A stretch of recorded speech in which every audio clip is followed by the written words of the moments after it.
ઓમ નમઃ શિવાય. હર હર મહાદેવ. શિવ ભક્તો, આજે હું તમને ભગવાન શિવ વિશે નાનું એવું જ્ઞાન આપું છું.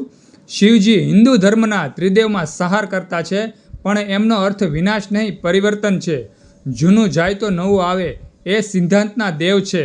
શિવજીનું ચિહ્ન અને અર્થ ખાસ સાંભળજો. ત્રિશુલ આપણને શું સૂચવે છે? સત્વ, રજ, તમ 3 ગુણ પર કાબુ મેળવવો. ડમરું સૃષ્ટિનો નાદ, ભાષા, સંગીત, જ્ઞાનની શરૂઆત થાય છે, એટલે કે ડમરુથી શરૂઆત થાય છે. ચંદ્ર મન પર નિયંત્રણ, ચંદ્રનો મનનો કારક છે. ગંગા જ્ઞાનની અવિરત ધારા, જટામાં ધારણ કરી એટલે અહંકાર વગર જ્ઞાન પ્રાપ્ત કરવું જોઈએ અને જ્ઞાન પીરસવું જોઈએ. ત્રીજું નેત્ર જ્ઞાન ચક્ષુ, અજ્ઞાન, વાસના, અહંકારને બાળી નાખે છે.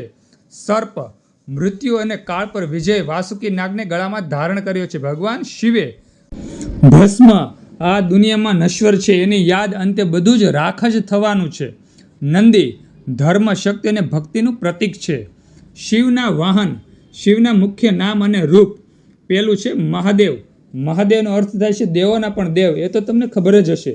બીજું છે નીલકંઠ, સમુદ્ર મંથન વખતે જેણે વિષ પીધું છે, સૃષ્ટિ બચાવવા વિષ ગળામાં રોક્યું એટલે કંઠ ભૂરો થઈ ગયો, એટલે ભગવાન મહાદેવ અહીં નીલકંઠ કહેવાણા.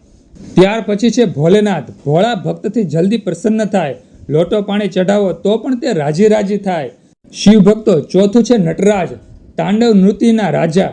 સૃષ્ટિનું સર્જન, પાલન અને સંહાર એ તાંડવમાં છે.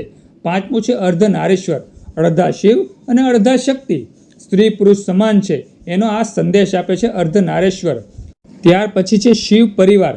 પત્ની માતા પાર્વતી છે, શક્તિરૂપ છે. સતીના રૂપે પહેલા પત્ની હતા. અને શિવ ભક્તો, ત્યાર પછી છે ભગવાન શિવજીના પુત્રો.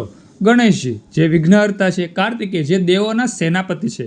અને નિવાસ, ભગવાન શિવજીનો નિવાસ કૈલાસ પર્વત પર છે અને સ્મશાનમાં પણ બિરાજે છે, કારણ કે મૃત્યુ એ અંતિમ સત્ય છે. શિવજી આવું આપણને શીખવાડે છે. શિવ ભક્તો, વૈરાગ્ય પ્લસ જવાબદારી બંનેમાં ભગવાન શિવ છે. સ્મશાનમાં રહીને પણ પૂરા પરિવારવાળા, સંસારમાં રહીને પણ મોહ ન રાખવાવાળા.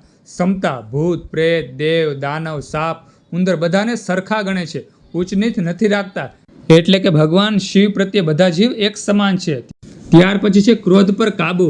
ક્રોધ આવે ત્યારે ત્રીજું નેત્ર ખુલે, પણ એ ક્રોધ માત્ર અધર્મ માટે છે. ત્યાર પછી છે સ્વીકાર. ગંગા જેવી પવિત્ર નદી જટામાં તો વિષ પણ ગળામાં. સારું નરસું બધું સ્વીકાર કરે છે. શિવ ભક્તો, ત્યાર પછી છે 12 જ્યોતિર્લિંગ. શિવજીના ખાસ સ્થાન છે. ભગવાન શિવ જ્યોતિર્મય રૂપે ત્યાં પ્રગટ થયા હતા. સોમનાથ, મલ્લિકાર્જુનમ, મહાકાલેશ્વર, ઓમકારેશ્વરમ, કેદારનાથ, ભીમશંકર, કાશી વિશ્વનાથ, ત્રંબકેશ્વર, વૈજનાથ, નાગેશ્વર, રામેશ્વર, ધૃષ્ણેશ્વર.